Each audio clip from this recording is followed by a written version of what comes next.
Hi hello welcome to mega nine TV. ఈరోజు మనతో పాటు సక్సెస్ఫుల్ ప్రొడ్యూసర్ బన్నీవాస్ గారు ఉన్నారు. సో చిన్న సినిమాలకి చాలా ప్లస్ అనే చెప్పాలి.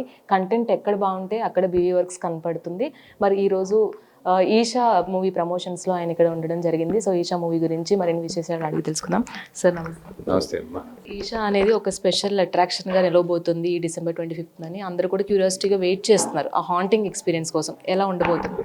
డెఫినెట్గా ఫిలిం ఏదైతే థ్రిల్స్ ఇవ్వాలో ఈ జోనర్కి ఆ థ్రిల్స్ మాత్రం చాలా బాగా ఇస్తుంది. ఒక 4-5 చోట్ల అయితే మీరు థియేటర్లో అయితే ఉలికి పడతారు.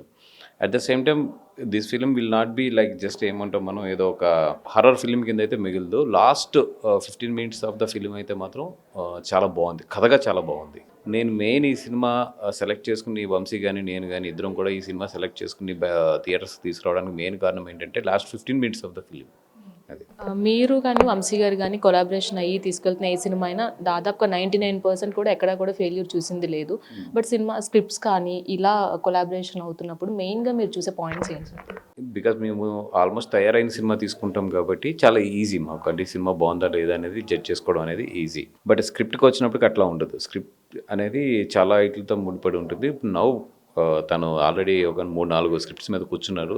ఆల్రెడీ తను ఒక స్టేజ్కి తీసుకొచ్చాడు. సో ఒకసారి ఫైనాన్షియల్గా వైబిలిటీ కానీ అన్నీ కూడా చూసుకుని ఈ 26లో స్టార్ట్ అవుతాయి సినిమాలు, సొంత సినిమాలు.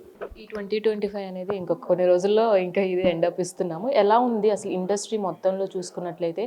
అంటే ఓన్లీ ప్రొడక్షన్ హౌసెసే కాదు, ఆర్టిస్టులు కావచ్చు, ఇవన్నీ కూడా చాలా సర్కమ్స్టెన్సెస్ ఫేస్ చేస్తూ వచ్చాం స్టార్టింగ్ నుంచి కూడా. సో ఈ ఇయర్ అనేది ఏ విధంగా తీసుకోవాలి అసలు మనం? అంటే ఈ రీజే if you ask me for the industry it's a mixed year.